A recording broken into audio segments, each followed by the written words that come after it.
আজ 26শে জানুয়ারি, Republic day. আজ মুর্শিদাবাদ জেলা কংগ্রেস কার্যালয়ে পতাকা উত্তোলন ও কর্মসূচি পালন করার পর রাজীব ভবনে পতাকা উত্তোলন করলেন শ্রী অধীর রঞ্জন চৌধুরী। তারপর মূল্যবান বক্তব্য রাখলেন। দেখুন ভিডিও।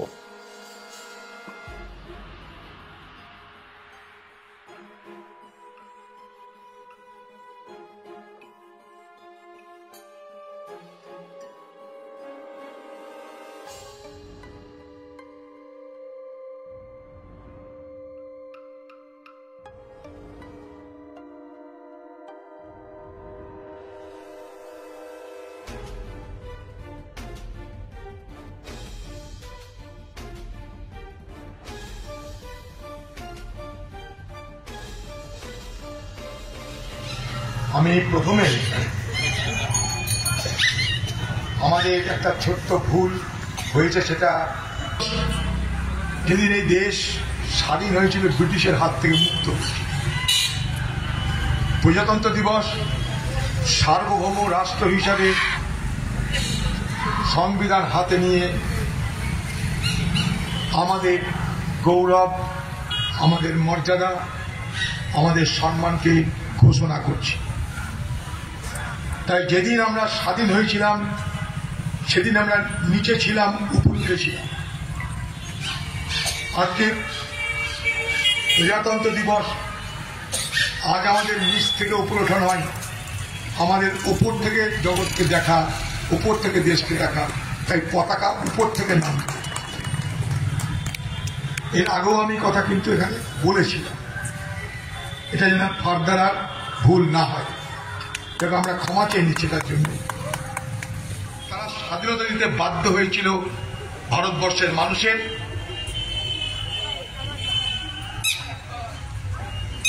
আত্মত্যাগ, সংগ্রাম এবং আসমুদ্র হিমাচলের মানুষকে সংঘবদ্ধ করে ব্রিটিশের বিরুদ্ধে আন্দোলনের কারণে। তাই শুধুমাত্র স্বাধীন হয়ে গেলাম তাহলে কিন্তু কথা শেষ হয়ে যায় না। পৃথিবীতে বহু দেশ স্বাধীন হয়েছে, আমরাও একটা স্বাধীন হলাম, ঝাঁকের কই ঝাঁকে চলে গেলাম, তাতে কিন্তু সমস্যার সমাধান হবে না। পৃথিবীতে বহু দেশ স্বাধীন হওয়ার পরেও সেখানে স্বৈরতন্ত্র, সেখানে সামরিকতন্ত্র আজও বিরাজমান, আপনারা জানেন। তাই শুধুমাত্র স্বাধীন হলেই তো হবে না, এই স্বাধীনতাকে বাঁচিয়ে রাখা এবং স্থায়ী করা, যাতে ভারতবর্ষের কোন সম্প্রদায়ের কোন অংশের মানুষের কখনো ক্ষোভ না হয়, দুঃখ না হয়, তা নিশ্চিত করতে সেদিন প্রয়োজন হয়েছিল একটা রক্ষা কবচের। যে রক্ষা কবচ ধারণ করে সবাই মনে করবে যে আমরা সুরক্ষিত। সেই রক্ষা কবচটা কি হবে, তাই নিয়ে সব থেকে বড় চিন্তা ছিল সেদিন। স্বাধীনতা ঘোষণার পর ব্রিটিশ শাসকের বড় বড় নেতারা বলে দিল, ব্রিটিশ শাসকের বড় বড় মন্ত্রী সামন্ত্রী বলতে লাগলো, স্বাধীন তো করে দিলাম আমরা, আবার খুব তাড়াতাড়ি ফিরতে হবে। কেন? এদেশকে পরিচালনা করবে কে? ভারতবর্ষের লোকের সেই জ্ঞান আছে, গুণ আছে, অভিজ্ঞতা আছে দেশ শাসন করবা এত ভাষাভাষী মানুষকে নিয়ে? তাই আমরা যাচ্ছি ঠিকই, কিন্তু এই যাওয়াটা আমাদের সাময়িক, আমাদের দ্রুত আবার ফিরে আসতে হবে, কারণ ভারতবর্ষের মানুষ বাধ্য আবার আমাদেরকে ডাকবে। তাই ভারতবর্ষের সেদিনে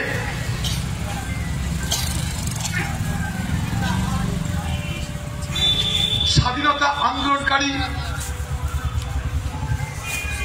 দেশকে স্বাধীন যারা করেছিল তাদের সকলের কাছে এই প্রশ্নটাকে সমাধান করার জন্য সিদ্ধান্ত হলো যে আমরা সবাইকে নিয়ে আলোচনায় বসবো। তৈরি হলো কনস্টিটিউয়েন্ট অ্যাসেম্বলি। সেখানে কারা যাবে? মানুষের দ্বারা নির্বাচিত জনপ্রতিনিধিরা সেখানটায় যাবে। সেদিন সরাসরি ভোট হয়নি, কিন্তু ভারতবর্ষের বিভিন্ন রাজ্যে সরকার ছিল, তাই সিদ্ধান্ত হলো যেমন আজকের দিনে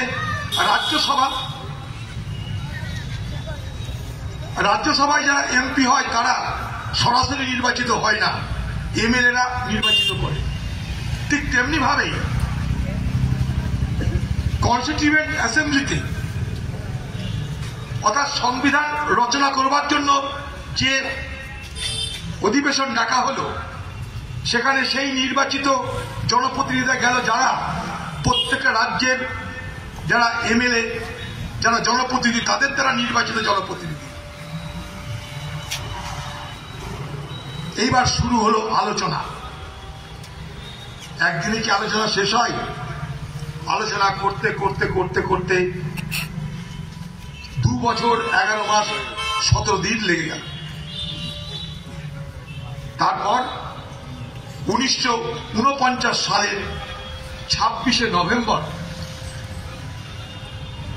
বাবা সাহেব আম্বেদকরের নেতৃত্বে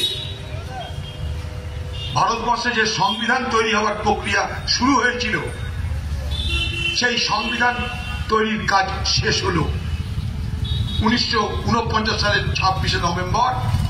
সেটা গৃহীত হল সর্বমতকে নিয়ে, সব আলোচনা করে সকলের ঐক্যমতের মধ্য দিয়ে।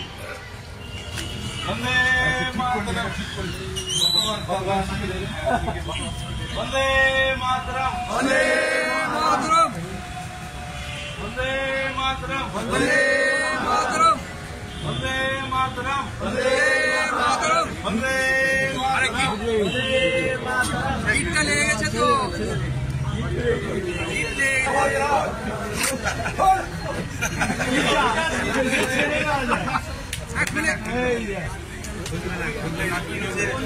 আর হবে না।